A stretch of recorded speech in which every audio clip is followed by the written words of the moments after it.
Hey there, frugal friends! We are planning a no-spend month for February, and we wanted to invite you to join us. Whether you had a great January, your financial goals are right going like you planned, if you've got the momentum up and you want to keep going, a no-spend month is a great way to do that. Or if you had a terrible January and your financial goals right now are not doing so hot. This is a good way to reset. Yeah, so we hope that you will join us. I'm Stephanie from SixFiguresUnder.com, where I make our family's personal finances public, and this is my husband, Mike. If you are new here, we would love for you to join us, not only in our No Spend Month, but our whole journey where we share frugal inspiration and financial motivation to help you on your financial journey. Let's see. Our first no spend month that we ever had was before we even started paying off debt. It was in 2013 in June. So before we even set our goal to pay off 6 figures of student loan debt, we had a big garden and had lots of produce coming in. And I like a good challenge. And so I said one time, I bet we could go a whole month without buying any groceries, just eating from our garden and from our food storage. And so I proposed that to him, thinking that he would, not quite sure what he would think, but he upped the ante. He said, I bet we could go a whole month without buying anything.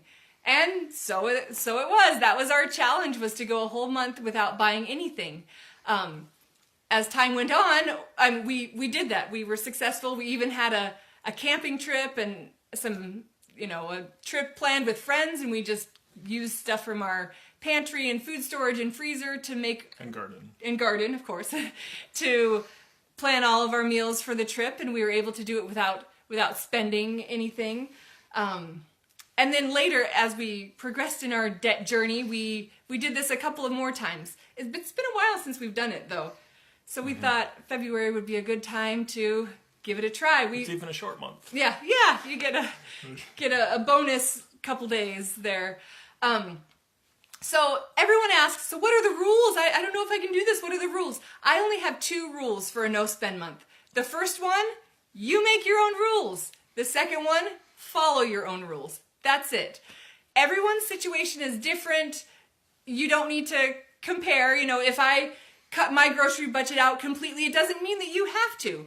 You can choose to, spend $25 or $30 a week on fresh produce and milk. That's fine. Or maybe, you've got a lot of other things going on, and cutting your grocery budget completely or even just reducing it isn't enough. I don't have a way to get rid of my fuel expenses because there's no way to get from where I live to where I work except for driving the car. So that's an expense we're that still going to spend that money. If you do have a way, you might say, I can take the bus or I can carpool or something. But you choose the expenses that you want to get rid of, and then you just make sure you actually follow those rules. Yeah, for us, we also like to cut out extra spending, like our household spending.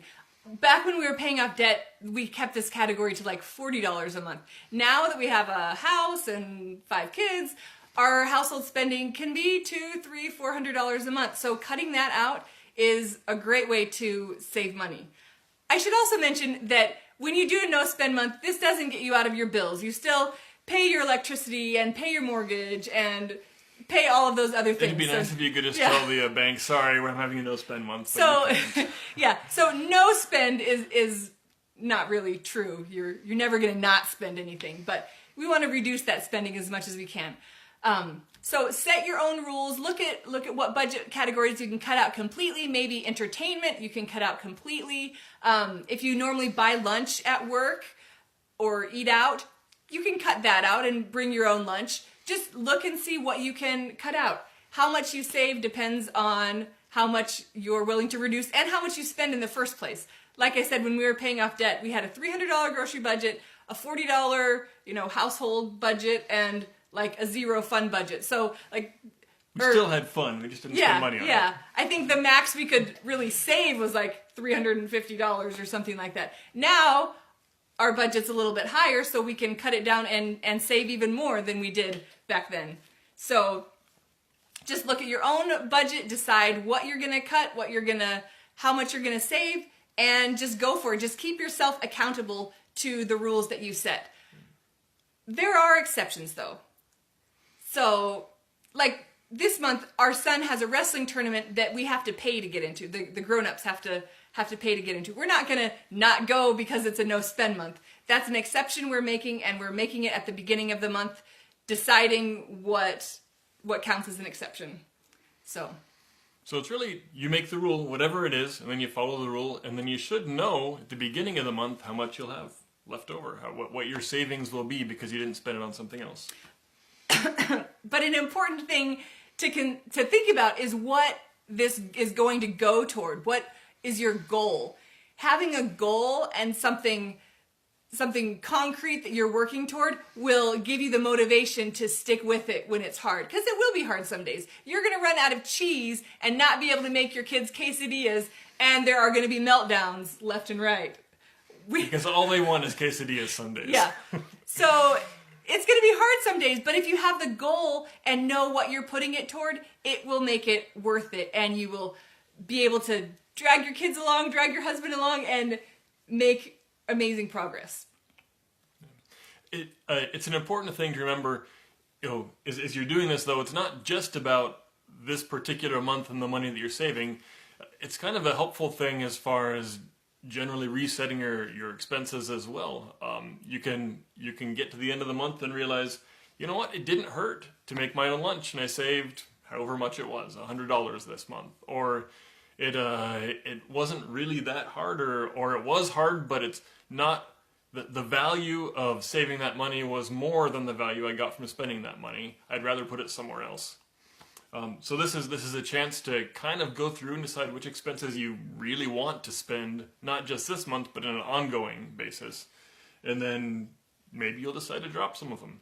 Maybe you'll decide that life is just fine when you spend $300 less on something, or $50 less on something. And then you'll be able to carry on on a recurring basis instead of a one-time savings. Yeah, and the nice thing is, a month, February, it's only 28 days. There's an end in sight. It's not like we're cutting out, eating out forever. It's just for a month. You can make it last for a month and have that extra money to go toward whatever your goal is. So I hope you'll join us. You can join our email newsletter. There's a link. I'm leaving a link for that so that you can get some more inspiration. I'm going to be sending out emails, sharing what we're doing during our No Spend Month. Or not doing. And hearing from you what you're saving, how much you're saving, what you're doing, so we can encourage and inspire one another. So I know that you can do this, and I think it will be a great thing for your finances. So join us for No Spend February.